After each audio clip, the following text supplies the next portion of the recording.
So The Whale was directed by Darren Aronofsky, and it was written by Samuel D. Hunter based off his play, and it stars Brendan Fraser, Hong Chow, Sadie Sink, Samantha Morton, and Ty Simpkins. And it's about Brendan Fraser, who was this English professor. He was married, he had a daughter, but then he started having an affair with a man, and then when that man died, he began to binge eat out of his pain and misery. So now that he's overweight, incredibly overweight, he feels like he's really close to death, and he wants to make sure that he does right by his family. So I was intrigued by this movie for a couple reasons. One, Brendan Fraser. This is a movie that Brendan Fraser probably wouldn't do for a long time. And we haven't seen Brendan Fraser in anything in a long time. The fact that his career has resurged due to this movie is astonishing. And Darren Aronofsky is a very particular director. He is not one of my favorites, but I do find myself fascinated by a lot of his movies like Requiem for a Dream, Black Swan, The Wrestler, Pi, even something like Mother, which was very divisive. I still found it intriguing enough, even if it didn't always come together. So I was definitely intrigued by this movie as well, say. And overall, this movie is actually, it's kind of hard to say I like this movie because this is not a comfortable movie. I do think it's an incredibly well done movie, but I do have some issues with it. So first off, the acting. Brendan Fraser. He is phenomenal in this movie. There's no doubt about that. I think he's a front runner. I think he's really good in this movie. He's sympathetic. He's great. His performance broke my heart. Hong Chow as his caretaker and his friend, I thought she did a really good job in this movie too. I remember seeing her in Downsizing and not really liking her character in that movie. She's turned that around quickly with 2 performances this year, both in The Menu and The Whale. I thought she was really good. Sadie Sink, I thought she was pretty good too. Her character may not be the best person, and I'm going to talk about that. But I thought she was really good as well. Samantha Morton, she has one scene in this movie. She nailed her one scene in the movie. Ty Simpkins, he has a brief role in this movie as well, and he was really good. And when you find out what happens with him in this movie, it does add a lot of layers to his performance. And I actually really like the claustrophobic feel of this movie. Because of the cinematography, they kind of squeezed the frame a bit. And I feel like because of that, it kind of felt a lot more uncomfortable, and I thought it kind of worked. And I also really, strangely enough, dug the sound design in this movie.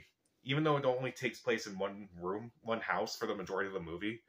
The sound design is definitely something that kind of got under my skin at times, because at times Brendan Fraser would eat, and the way they just made it sound incredibly gross and just too much, it honestly kind of made me sick. And that normally does not happen with movies.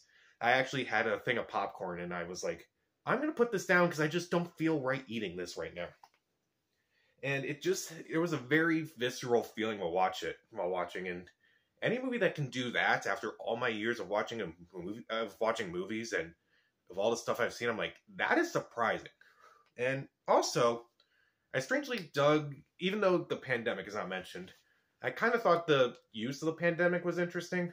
So, even though the majority of the movie takes place in one location, it is revealed that Brendan Fraser teaches these online classes, and when you realize why he does it, it's very heartbreaking, but I think it is also pretty well executed. And I do admittedly like the messages of the movie. It has a couple. It's like, we're all flawed and we kind of all lack self-awareness, but there's goodness of all of us, even if we don't want to admit it. I do think the messages of this movie are important, and I do think Brendan Fraser conveys those messages pretty well. So, what doesn't work? The fat suit. It did not look convincing enough. It looked really bad. It looked really awkward, and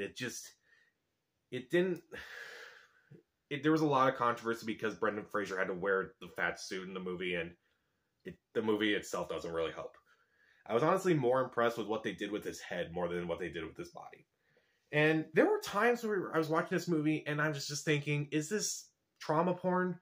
Because a lot of these scenes, like, there are hardly any happy scenes in this movie.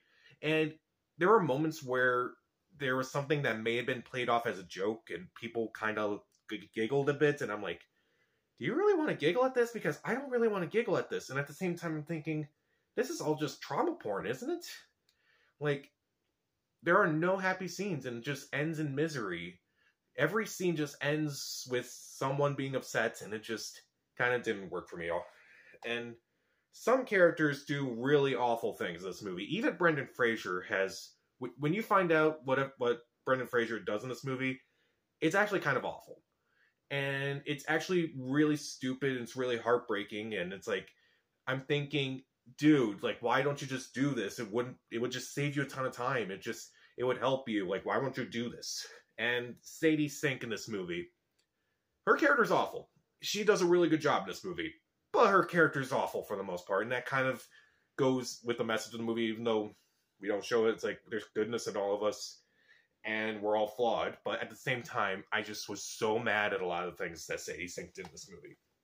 And if you've ever seen a Darren Aronofsky movie, you would know that he doesn't understand the meaning of the word subtle, because this movie is not subtle.